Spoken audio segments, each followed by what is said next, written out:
আমরা যখন হাসি দিতে থাকি তো নিচের জমিনটা আমাদেরকে উপদেশ দেয়, বলতে থাকে চিৎকার করে, তাদহাকু আলা জহরি সাতাবকি ফি বাতনি। আদম, তুমি আমার পিঠের উপরে আজ হাসো বটে, আসতেছে একদিন আমার পেটের ভিতরে তুমি কাঁদবে। আবার যখন হাসিতে একেবারে অট্ট হাসি দিয়ে ফেলি তখন জমিন বলতে থাকে তাসুররুকা আলা জহরি সাতাহজিনু ফি বাতনি। আজ তুমি আমার পিঠের উপরে দাঁত খিলখিল করে হাসো, শোনো শোনো, আসতেছে একদিন ওই সময় তুমি দুঃখের সাগরে হাবুডুবু খাবে, ওই সাগর থেকে উঠানোর মতো কেউ থাকবে না। আবার যখন খুশিতে আটখাড়া হয়ে যায়, একেবারে আটখাড়া হয়ে যায়, রং তামাশায় বেশি মাইঠা যায়, তখন জমিন বলে তাকুলুকা আমওয়ালু আলা জহরি, আমার পিঠের উপরে তোমাকে দুনিয়ার রং তামাশা খাইতেছে। শোনো, সাতাকুলুকা দুদু ফি বাতনি, অচিরেই আমার পেটে পোকা মাকড় তোমাকে খাবে। ওটাই সত্য, ওটাই সত্য।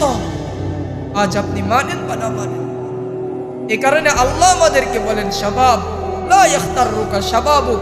আল্লাহ যুবকদেরকে বলেন, যুবক, তোমার যৌবন যেন তোমাকে ধোঁকায় ফেলে না দেয়, তোমার যৌবন যেন তোমাকে ধোঁকায় ফেলে না দেয়।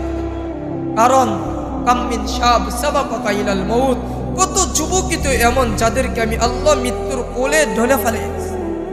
বহু যুবক ছিল, তোমার ছিল, কিন্তু যৌবন নিয়ে অহংকার করতে নাই, চেহারা সুরত নিয়ে অহংকার করতে নাই, ধন সম্পদ ক্ষমতা নিয়ে অহংকার করতে নাই।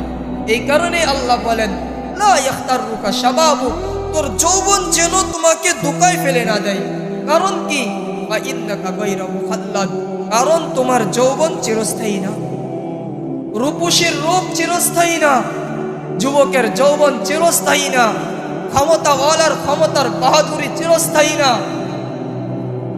ধন সম্পদ ওয়ালার ধন সম্পদ চিরস্থায়ী না, সব ক্ষণস্থায়ী। আজ আছে কাল নাও থাকতে পারে। এ কারণে গর্ব করতে নেই।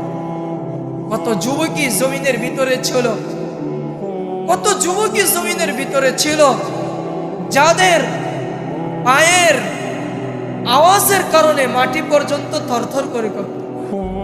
অনেক মানুষ এমন ছিল এই জমিনে যাদের ভয়ে, যাদের হাতের ইশারায়, আঙ্গুলের ইশারায় মানুষ থরথর করে চলত। মানুষ এদের কথা মানতে বাধ্য হয়ে যেত, ভয়ে থরথর করে কাঁপত। আজ তারা কোথায়?